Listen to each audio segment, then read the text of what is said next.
They shall now with him and be at peace. Thereby good shall come up to thee. Praise the Lord. Receive, I pray thee, instruction from his mouth, and lay up his words in thy heart. Praise the Lord.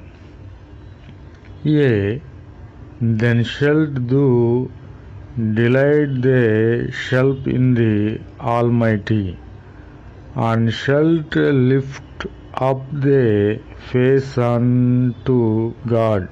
Praise the Lord. Amen. Thou shalt make the prayer unto him, and he will hear thee, and